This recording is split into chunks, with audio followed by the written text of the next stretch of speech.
রব্বুল আলামিন কুরআনুল কারীমে ঘোষণা করে দিয়েছেন, মা কানা মুহাম্মাদুন আবা আহাদিম মির রিজালিকুম ওয়ালাকিন রাসূলুল্লাহ ওয়া খাতামান নাবিয়্যিন ওয়া কানা আল্লাহু বিকুল্লি শাইইন আলিমা। নবুয়তের দরজা শেষ, নবুয়তের দরজা বন্ধ হয়ে গিয়েছে। আখিরি নবী, আমার আপনার নবী জনাবে মুহাম্মদুর রাসূলুল্লাহ সাল্লাল্লাহু আলাইহি ওয়াসাল্লামের মাধ্যমে আমরা এই নবীকে ভালোবাসতে চাই কি চাই না? এই নবীকে শেষ নবী হিসাবে মানতে চাই কি চাই না? যদি না চাই তাহলে ঈমান থাকবে না। সম্মানিত উপস্থিতি, আল্লাহ রাব্বুল আলামিন আমাদেরকে এখানে এনেছেন। আমি আজকে আপনাদের কাছে, যেহেতু পাশে কবরস্থান আছে, এজন্য আপনাদের কাছে এসেছি। আপনাদের পরিচিত মুখ, কিছু কথা বলার জন্য এসেছি। আপনারা শুনতে রাজি আছেন? জীবনের বাস্তবতার সাথে মিলাবেন, এরপরে পরিবর্তন হওয়ার চেষ্টা করব ইনশাআল্লাহ।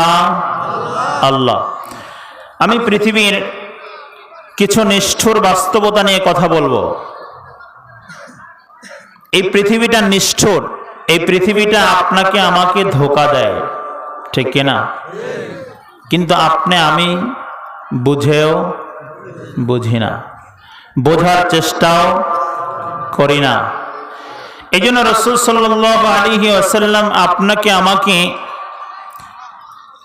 পৃথিবীর নিষ্ঠুর বাস্তবতা সম্পর্কে কিছু সতর্ক বাণী করেছেন এবং বাস্তবতা সম্পর্কে জানিয়ে দিয়েছেন যে বান্দা, তুমি সারা জীবন সকাল থেকে সন্ধ্যা পর্যন্ত যা করো, জীবনের শুরু থেকে শেষ পর্যন্ত যা করবে, এই সব কিছু তোমাকে ধোঁকা দেবে। শেষ জীবনে, শেষ বয়সে, সন্ধ্যাবেলায় তোমার কাছে কিছুই থাকবে না, তুমি শূন্য। এখন পৃথিবীতে যত মানুষ আছে, সব মানুষকে দুনিয়া ধোঁকা দেয়, কিন্তু মানুষ বুঝতে পারে না। এই ধোঁকাটা আপনাকে আমাকে দেয় কি দেয় না? দেয়। কিভাবে বুঝবো? একটু বাস্তবতার সাথে, কোরআন হাদিসের সাথে মিলালে বোঝা যাবে। আল্লাহ রাব্বুল আলামিন এই পৃথিবীতে আমাদেরকে পাঠালেন। আপনি আমি দুনিয়াতে আছি, আজকে আছি, একদিন থাকবো না। কিছুদিন আগে এই যে ভূমিকম্প গেল, টের পাইছেন? পান নাই? আমি শুক্রবার বিল্ডিং এর ভিতরে বসা ছিলাম আমার বাসায়, হঠাৎ করে চকিটা কেঁপে উঠেছে 2-3 বার। তারপরে দেখলাম একটু বেশি কাঁপতেছে, তখন জানালাটা ধরলাম, পিছনে তাকিয়ে দেখি ফ্রিজটা সামনে যায় পিছনে যায়। মানে এত জোরে ধাক্কা দিয়েছে যে ফ্রিজটার এত ওয়েট, ওটাও সামনে পিছনে যাচ্ছে। এই ভূমিকম্পটা হয়েছে 5.7। এই পাওয়ারে ভূমিকম্পটা হয়েছে। সম্ভবত কোনো কোনো জায়গায় 17 সেকেন্ড হয়েছে, কোনো কোনো জায়গায় 4-5 সেকেন্ড হয়েছে। আচ্ছা বলেন, 5.7 এতটুকু পাওয়ারের ভূমিকম্পের অবস্থা যদি এই হয়, আল্লাহ যদি 100 গুণ পাওয়ার দিয়ে ছেড়ে দেয়, 1 সেকেন্ডও টেকার কোনো উপায় আছে? নাই। তাহলে মানুষ কিসের অহংকার করে? মানুষ কিসের বড়াই করে? মানুষের 1 সেকেন্ডের কোনো মূল্য নেই। দোকানে বসে আছে, বিল্ডিং কাঁপতে শুরু করেছে, বাবা সন্তান একই দোকানে আছে। বাবা আগে দৌড়িয়ে বের হয়ে গিয়েছে, সন্তান পরে বের হয়েছে। তখন বাবা সন্তানের কথা মনে করেনি, বাহিরে যাওয়ার পরে বাবা সন্তানকে জড়িয়ে ধরেছে। এটাই তো দুনিয়া। এটাই দুনিয়া কিনা? এটাই দুনিয়া। আল্লাহ রাব্বুল আলামিন কিয়ামতের ময়দানে কি করবেন? ইয়াউমা ইয়াফিরুল মারউ মিন আখিহি ওয়া উম্মিহি ওয়া আবিহি ওয়া সাহিবাতিহি ওয়া বানিহি। এটাই দুনিয়ার বাস্তবতা যে আপনাকে ছেড়ে দুনিয়াতে পালিয়ে যায়, পরকালে আল্লাহ বলছেন আপনাকে ছেড়ে দিয়ে ছুটেছে পালিয়ে যাবে। আপনার ভাই, আপনার বন্ধু, আপনার মা, আপনার বাবা, আপনার আত্মীয় স্বজন সব আপনাকে ছেড়ে পালিয়ে যাবে, থাকবেন শুধু আপনি একা। ঠিক দুনিয়ার অবস্থাও তাই। দুনিয়াতে আপনি আছেন, দুনিয়ার বাস্তবতা হলো সকাল থেকে সন্ধ্যা পর্যন্ত আপনি আমি যে কর্ম করি, কামাই করি, রোজগার করি ইনকাম করার জন্য, ঠিক কিনা? কিন্তু দিন শেষে আপনি আমি শূন্য, জিরো, আমার আপনার কাছে কিছুই নেই। বলবেন হুজুর এটা কেমন কথা? আমি সারাদিন ইনকাম করলাম, দিন শেষে আমার কাছে কিছুই নেই, জিরো, এটা আবার কেমন কথা? রাসূল পাক সাল্লাল্লাহু আলাইহি ওয়াসাল্লাম ডাক দিয়ে বলছেন, ইয়াকুলু বানি আদম মালি মালি মালি। সরকার দু আলম ডাক দিয়ে বলেন, পৃথিবীর মানুষ, বনি আদম সন্তান সকাল থেকে সন্ধ্যা পর্যন্ত যে কাজ করে, সন্ধ্যা বেলায় বলতে থাকে হায় আমার সম্পদ, হায় আমার সম্পদ, হায় আমার সম্পদ। বনি আদম সন্তান আফসোস করে বলতে থাকে হায় আমার সম্পদ, কোথায় গেল আমার সম্পদ? আমি তো সম্পদগুলি খুঁজে পাই না। জীবন শেষে যেদিন কবরে চলে যাবে সেদিনও সে আফসোস করে বলবে হায় আমার সম্পদ, হায় আমার সম্পদ, আমার সম্পদ কোথায় গেল? ওই ব্যক্তির মতো বলবে যেই ব্যক্তি একটা গামছা কিনেছে 100 টাকা দিয়ে। কয় টাকা দিয়ে? আমার সাথে একটু কথা বলতে হবে, কথা না বললে ওয়াজ করা যাবে না। কয় টাকা দিয়ে গামছা কিনেছে? 100 টাকা দিয়ে একটা গামছা কিনেছে।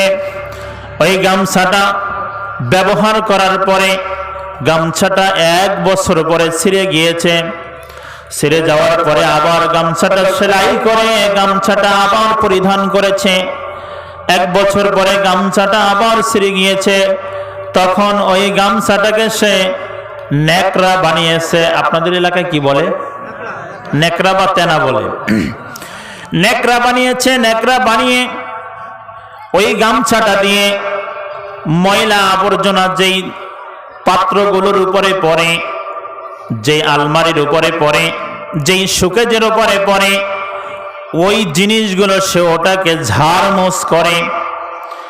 1 বছর করার পরে ওটা আর ঝাড়মোছ করার মতো অবস্থায় নেই।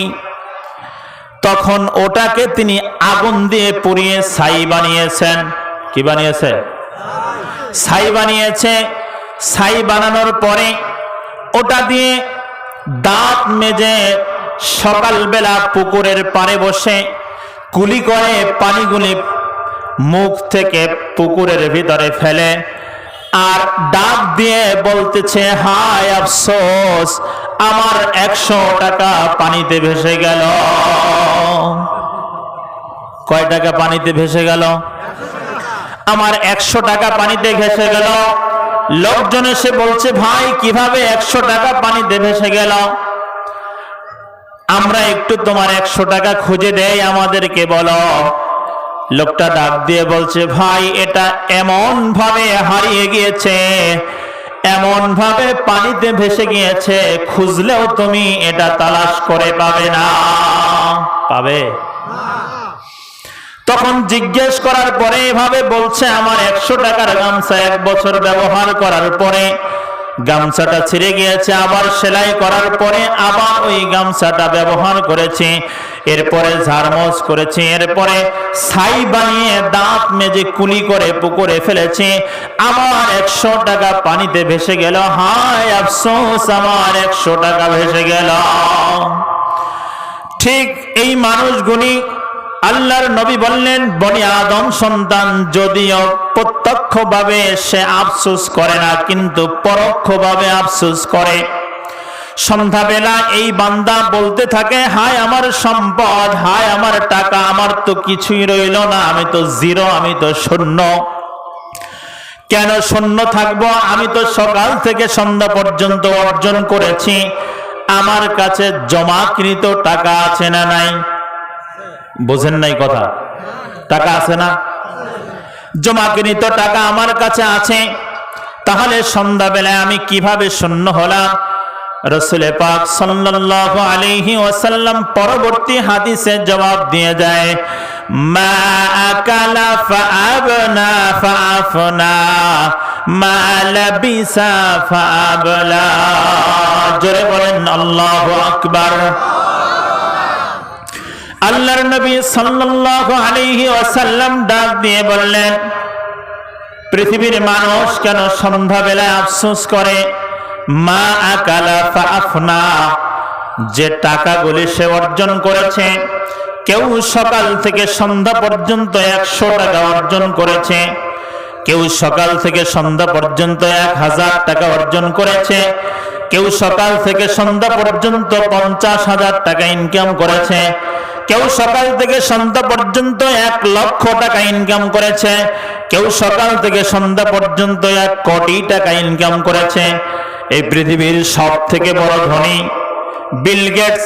বিল গেটসের টাকা এত পরিমাণে আছে, তার পকেটে যদি $100 একটা বান্ডিল থাকে, ওই বান্ডিলটা যদি নিচে পড়ে যায়, ওই বান্ডিলটা যদি সে ওখান থেকে উত্তোলন করে, এই উত্তোলন করতে তার যতটুকু সময় প্রয়োজন, অতটুকু সময় যদি সামনে সে ওটা না উঠে হেঁটে বেড়ায়, তার 3 গুণ টাকা ইনকাম হবে। তাহলে বলেন তো, ওনার টাকা কত আছে, কত ইনকাম করে দৈনিক? কোটি টাকার বেশি কিনা? এখন দেখেন, একজন 100 টাকা 1000, 5000, 10,000, 1 লক্ষ, 10 লক্ষ, 1 কোটি টাকা ইনকাম করলো, কিন্তু রাসূল বললেন সন্ধ্যাবেলায় ওই লোকটা গিয়ে শূন্য, জিরো, ওই লোকটার কিছু নেই। কেন? মা আকালা ফাআফনা, সন্ধ্যাবেলায় হয় সে খাবার কেনে, আর ওই খাবারটা কেনার পরে যখন খায় তখন হজম হয়ে যায়। বলেন, হজম হয় কি হয় না? কালকে যা খাইছেন আজকে আছে? আজকে যেটা খাবেন আগামীকালকে থাকবে না। 10 দিন আগে যেটা খাইছেন আজকে নাই।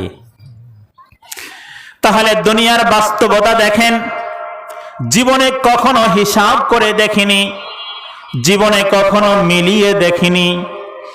আল্লাহর নবী বললেন, বান্দা এ কারণে আফসোস করে, মা আকালা ফাআফনা, বান্দা সন্ধ্যাবেলায় খাবার কিনে খেয়ে ফেলে, এই খাবারটা তার হজম হয়ে যায়, দিন শেষে তার কাছে কিছুই থাকে না, শূন্য। ঠিক না? এরপরে রাসূল বললেন, দ্বিতীয় নাম্বার হলো মা লাবিসা ফাআবলা, অথবা ওই ব্যক্তি সন্ধ্যাবেলায় ওই টাকা দিয়ে কাপড় কেনে, যেই কাপড়গুলি পুরান হয়ে যায়। কি হয়ে যায়? বান্দা 2টা কাজ করে, হয় খাবার কেনে অথবা, কথা বোঝেননি, খাবার কেনে অথবা কাপড় চোপড় কেনে। এই কাপড় চোপড় 1 বছর আগে, 10 বছর আগে যা কিনেছিলাম, ছোটবেলায় যা কিনেছিলাম, আজকে আছে? ওই ব্যক্তির মতো পানিতে ভেসে গিয়েছে, ওটার কোনো খবর নাই। আবার আজকে যেটা পরবো, 2 বছর পরে, 1 বছর পরে ওটা থাকবে না। তাহলে বান্দা সন্ধ্যাবেলায় টাকা যা ইনকাম করে, কোটি কোটি টাকা, লক্ষ টাকা, 1000 টাকা, এই টাকাগুলি ইনকাম করে হয় সে খাবার কেনে, অথবা সে কাপড় পরে খাবার খেলে হজম হয়ে যায়। জিহ্বার নিচে যতটুকু সময় থাকে অতটুকু মজা লাগে, জিহ্বার নিচে গেলে আর মজা লাগে না, খবর থাকে না। অথবা বান্দা কাপড় কেনে, সেটা পুরান হয়ে যায়, দিন শেষে বান্দার কাছে কিছুই থাকে না, বান্দা শূন্য। ঠিক না?